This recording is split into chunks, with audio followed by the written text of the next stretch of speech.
Brock Lesnar unleashes hell on Paul Heyman after years of betrayal. Hey everyone, welcome back. Today we've got some truly surprising and heartwarming news from the WWE Universe. Brock Lesnar unleashes hell on Paul Heyman, WWE Breaking News 2025. This is not a story of respect. It's not a tale of loyalty. This is about one man who had finally had enough. This is about Brock Lesnar turning into a raging storm and unleashing hell on the man who betrayed him over and over again, Paul Heyman. And after years of being used, manipulated, replaced, and discarded, the Beast Incarnate has snapped. And no one, not Roman Reigns, not Triple H, not even security, could stop what was coming. This is the night Brock Lesnar destroyed Paul Heyman. History of dominance and trust. Brock Lesnar and Paul Heyman were once one of the most powerful alliances in WWE history. Since Lesnar's debut in 2002, Heyman was by his side, guiding his career, speaking for him, strategizing his matches. Heyman called Brock the next big thing, and Brock delivered. WWE Championship after WWE Championship. Breaking The Undertaker's streak at WrestleMania. Dominating John Cena at SummerSlam 2014 in one of the most lopsided title matches ever. Paul Heyman was always in his corner, always raising Brock's hand, always profiting off the Beast's chaos. But even monsters have hearts. Even beasts can be betrayed. The first cracks. Roman Reigns and the Bloodline. The cracks started showing when Roman Reigns came to power.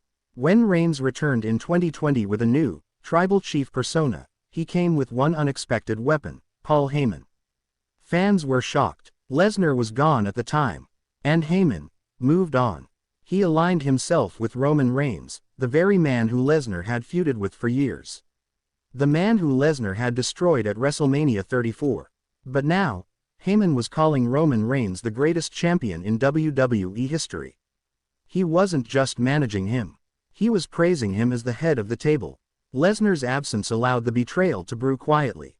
But once he returned in 2021 at SummerSlam, the confrontation was inevitable. Heyman stood between Reigns and Lesnar like a lost child caught between two feuding parents. And that tension boiled over for years. Lesnar vs. Reigns at Crown Jewel, WrestleMania 38, and SummerSlam 2022. Paul Heyman always ended up siding with Roman. Lesnar's silence, before the storm. Then Brock disappeared. After losing to Cody Rhodes in 2023, he vanished from TV. No contract, no merchandise, no sightings. It was as if he had left WWE forever. And Paul Heyman, he celebrated Lesnar's absence. He publicly mocked the Beast. Claimed Roman Reigns retired him. Claimed that without Heyman, Lesnar was just a wild animal without direction. He called Brock Lesnar the past. Heyman's smug promos rubbed salt in every wound. On SmackDown, Raw, even in interviews, Heyman declared himself the greatest mind in wrestling. But what he didn't know was that Brock Lesnar was watching. Listening. Waiting. Return of the Beast. Mayhem at Backlash. WWE Backlash 2025. All eyes were on Solo Sikoa vs. LA Knight for the Undisputed Championship. Paul Heyman was ringside, cocky, confident, smiling. And then, boom, the lights flickered. A familiar, haunting theme hit the arena. And the crowd erupted in screams. Brock Lesnar was back, thinner, meaner, focused. He didn't sprint, he stalked, like a predator who had chosen his prey. Security rushed to stop him, but they were flattened in seconds. Solo Sikoa stood his ground, but Lesnar speared him straight through the barricade. And then, he locked eyes with Heyman. The terrified face of Paul Heyman told the whole story. The Beast had come for his reckoning. Destruction unleashed. Heyman begs for mercy. Heyman backed into the corner of the ring, stuttering, sobbing, trying to explain. But Brock Lesnar wasn't there for apologies. He grabbed Heyman by the throat and screamed, "You think I forgot what you did to me?" The F5 that followed shook the ring. But that wasn't the end. Lesnar pulled steel steps into the ring. He wasn't here for a statement. He was here for retribution. A second F5, onto the steps. Heyman's body convulsed in agony. Lesnar wasn't done. He handcuffed Heyman to the ropes, left him hanging, and brought in a chair. Smack, smack, smack. It wasn't just a beating. It was a punishment. Years of betrayal repaid in blood. Locker room chaos. Triple H intervenes. Backstage, the locker room was in chaos. Triple H, Shawn Michaels, Nick Aldis, and a team of officials sprinted to the ring. Triple H pleaded, "Brock, that's enough. You've made your point." But Lesnar turned to him with a cold smile and said, "I haven't even started." He flipped the announce desk over. Grabbed Heyman again. Security tried to swarm him, but Lesnar fought off a dozen men. Heyman's screams echoed through the arena like a horror movie. This wasn't wrestling. This was an execution. Finally, Triple H ordered the power cut to the ring. The lights went dark, and when they came back on, Lesnar was gone, leaving Paul Heyman unconscious, broken, bloodied. The aftermath: Paul Heyman hospitalized. WWE released a statement that Paul Heyman had suffered multiple injuries, including a fractured rib, dislocated shoulder, and a severe concussion. He was rushed to the hospital. For the first time in his career, Paul Heyman went silent. Roman Reigns, wherever he was, didn't speak. Solo Sikoa, nowhere to be found. WWE launched an internal investigation.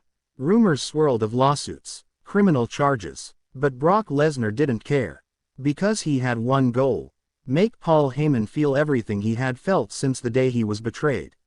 Lesnar's message on Raw. The following Monday on Raw, Brock Lesnar appeared unannounced in street clothes.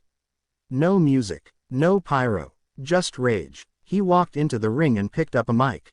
Something he rarely does. His words were chilling. "Brock Lesnar. Paul Heyman used me. He fed me lies. He fed me enemies. He fed me Roman Reigns. And when I was no longer useful, he fed me to the wolves. You made me a monster, Paul. But tonight, I became the devil. And to the rest of you in the back, if you ever thought of aligning with Paul Heyman, remember this night." Lesnar dropped the mic. The arena was dead silent. Roman Reigns returns. Confrontation looms. A week later, Roman Reigns returned. He walked onto SmackDown without a smile. No Usos. No Solo. Just intensity. He looked directly into the camera and said, "Brock Lesnar, you made this personal.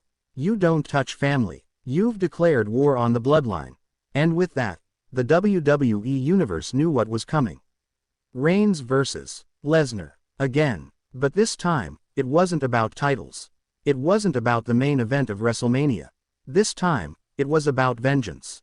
Triple H's warning. On WWE Raw, Triple H addressed the WWE Universe. Triple H: "We do not condone what Brock Lesnar did to Paul Heyman. But we also understand that sometimes, the past comes back swinging. Effective immediately, Brock Lesnar is suspended indefinitely, but I'm not stupid. I know what he's capable of. I know we haven't seen the last